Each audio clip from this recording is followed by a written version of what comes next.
Let's have a brief introduction about renin-angiotensin system or the renin-angiotensin aldosterone system. Is a hormone system that regulates blood pressure and body fluid balance, otherwise fluid balance when renal blood flow is reduced to the juxtaglomerular cells in the kidney. So here the kidney, what it's going to do now, it's going to convert the precursor of prorenin that already present in our body into active renin form and secrete it directly into the circulation. So there our story begins. A plasma renin then carries out the conversion of angiotensinogen released by the liver to angiotensin 1. So suppose if you see the diagram here, it's anatomical diagram. So we have an anatomical diagram here. So this is the renin-angiotensin aldosterone system. So we are going to see how this precursor renin has been secreted. If you see here, decreased in renal perfusion juxtaglomerular cells, so that's going to give the renin form here. So your renin is involved in the entire mechanism of the transformation of angiotensin 1 to angiotensin 2 by the involvement of an enzyme, angiotensin converting enzyme. Okay. So if you see here, so what's the role of this renin, what it's going to do? So after the transformation of angiotensin 1 to angiotensin 2 here, it's going to activate the aldosterone secretion in the adrenal cortex, as you can see here, the adrenal cortex that present above the kidney. So this leads to a tubular sodium, then chlorine reabsorption and potassium excretion, followed by water retention. So that leads to arterial vasoconstriction and increased in blood pressure. Okay, so this is the main drawback. So where we have to concentrate, the angiotensin 1 is subsequently converted to angiotensin 2 by the angiotensin converting enzyme.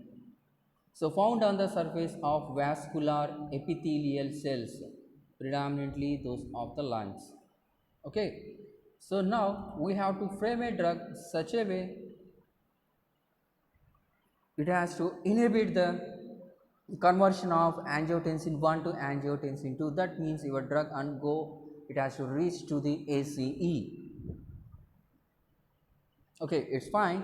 So before that we will see first of all, so how the hypertension activity is going to occur. So these are renin-angiotensin drugs. So we have to frame, so in order to prevent the hypertension. So first of all, see, so we have the two factors that are responsible for the hypertension, one primary and secondary. So primary leads to environment, other by genetic factors. So secondary by endocrine, otherwise kidney disease, followed by the tumors.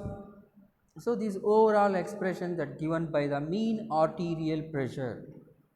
So it's gives an average cardiac cycle.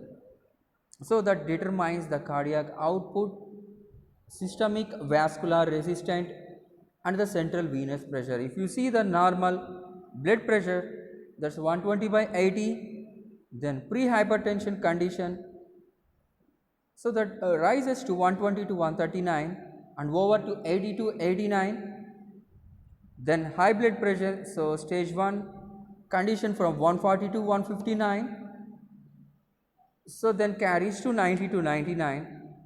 Similarly, stage 2, the high blood pressure 160 and above, followed by 100 and above.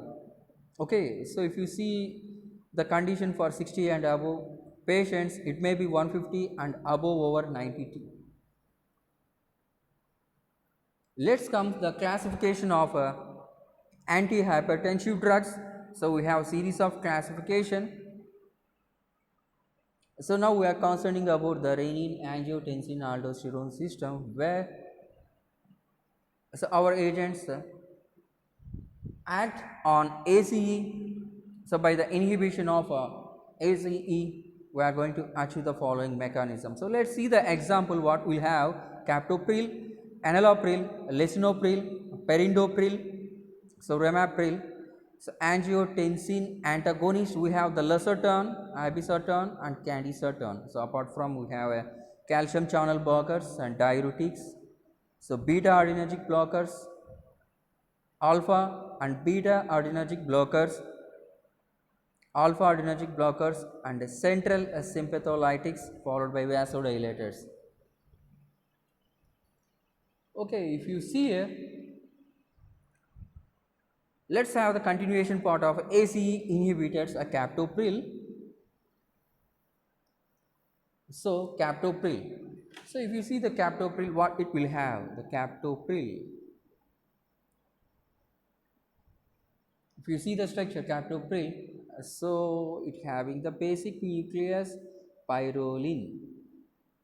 So here this pyrroline, in addition to that, we have the carboxylic acid at the second position. It will becomes the proline nucleus. So here we are going to replace the proton with the proton is replaced with amide carbonyl group, then followed by methyl.